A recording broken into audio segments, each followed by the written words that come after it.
A Democratic delegate, Stacey Plaskett, narrowly avoiding being censured by her House colleagues. This after revelations she texted with Jeffrey Epstein during a 2019 hearing where Michael Cohen was testifying. Democratic Congressman Jamie Raskin coming to her defense. They want to arraign her on some charges based on a newspaper article that she did something lawful. However ill-advised it may have been, she took a phone call from one of her constituents. They want to give them another headline, which is that they've arraigned a Democratic member for taking a phone call from her constituent, Jeffrey Epstein, in the middle of a hearing. And of course, I don't think there's any rule here against taking phone calls in a hearing. House Oversight Committee Chair James Comer joining us now. Congressman, your reaction to all this? Well, I've said many times, Jamie Raskin's full of crap. He's the definition of congressional hypocrisy. Can you imagine if that were Donald Trump or me or some Republican that Raskin doesn't like that was texting with Jeffrey Epstein, a convicted sex offender who the Democrats have now become obsessed over because they hope and pray that he has something to do with Donald Trump. If we were texting with him during a committee hearing, I mean, it's preposterous. Remember, Jamie Raskin appointed Stacey Plaskett to be on the impeachment, to be an impeachment manager of Donald Trump.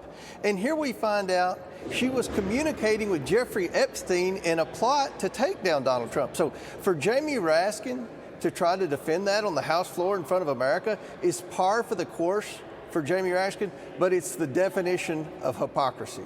And Mr. Chairman, you were part of that committee when all of this is going on. Delegate Plaskett yesterday defending herself, saying this. Listen. Now, I heard recently from someone that I was seeking advice from him. Let me tell you something. I don't need to get advice on how to question anybody from any individual. I have been a lawyer for 30 years. There she is defending herself, Congressman. Is that satisfactory to you? I mean, again, can you imagine what she would be saying if Donald Trump was communicating with Jeffrey Epstein trying to answer a question from Stacey Plaskett? I mean, the hypocrisy is in full display here. For the Democrats to go all in over the last month over release the files, I think one reason they were demanding we release the files is they didn't think that President Trump would release the files or that I would subpoena the estate files. What we know about Plaskett and Hakeem Jeffries came from my subpoena of the Epstein estate. And again, the Democrats were demanding that I would do that months ago because they didn't think I would.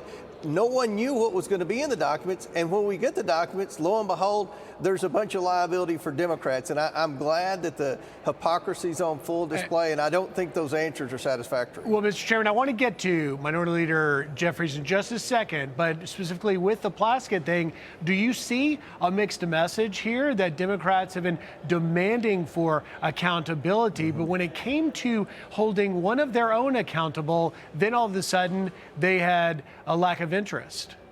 Exactly. And look, you know, there's a major player whose name kept popping up in all this new document batch from the Epstein estate, and that's Bill Clinton. But the Democrats haven't said a peep about hearing from Bill Clinton. Remember, you've got two former presidents that, by all accounts, had acquaintances and relationships with Epstein and Maxwell. Now, there's no evidence that shows either one of them has done anything wrong, but the Democrats are obsessed about Donald Trump. He's answered hundreds of questions from reporters about his relationship with Epstein. Bill Clinton's never answered a single question. So we're trying to bring Bill Clinton in now, and the Democrats aren't doing a thing to help us. They just want to attack Trump.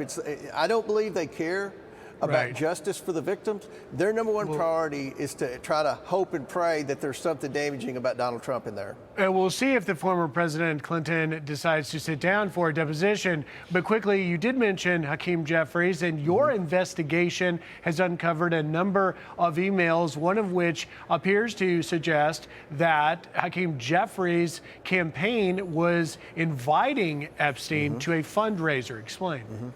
Yeah, that was one of the text messages that we found in the 23,000 pages of document that we released to the public.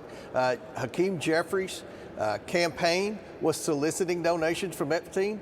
They called Hakeem Jeffries the Barack of Brooklyn, and that Hakeem Jeffries could have a private meeting with Epstein if Epstein wanted, but they really wanted his full financial support. Now, again, can you imagine if there were a Republican that were, soliciting money from Jeffrey Epstein at a time when he'd already been convicted as being a sex offender? There would be massive outrage. But instead, with Hakeem Jeffries, is like what we're seeing with Stacey Plaskett. The Democrats are defending him. They will defend the indefensible, but go all in on Donald Trump. And again, everything that was disclosed about Trump, the mainstream media tried to make it a big deal. It was nothing that hadn't already been out there, nothing that President Trump hasn't already explained dozens of times to the American people and the national public. This is new information. And the Democrats, they don't even want to inquire about it. They just want to say nothing's wrong here. This is a completely normal text exchange between a convicted sex offender and a member of Congress trying to embarrass the President of the United States. There's nothing wrong with Hakeem Jeffries asking Epstein for money, but the Republicans should pay the price because they're not doing enough to seek justice for Epstein. We're going to continue to investigate this the atrocities of Epstein and Maxwell, and we're going to continue to give the American people full transparency. That's what the Oversight Committee is doing, despite the Democrats' effort to score political points by embarrassing Trump. Well, the American people want transparency, Mr. Chairman. As you continue to investigate, we hope you will continue to come back here and share the very latest with us. Oversight Committee Chairman James Comer, thank you for your time. Thank you. I'm Steve Ducey. I'm Brian Kilmeade. And I'm Ainsley Earhart. And click here to subscribe to the Fox News YouTube page to catch our hottest interviews and most compelling analysis.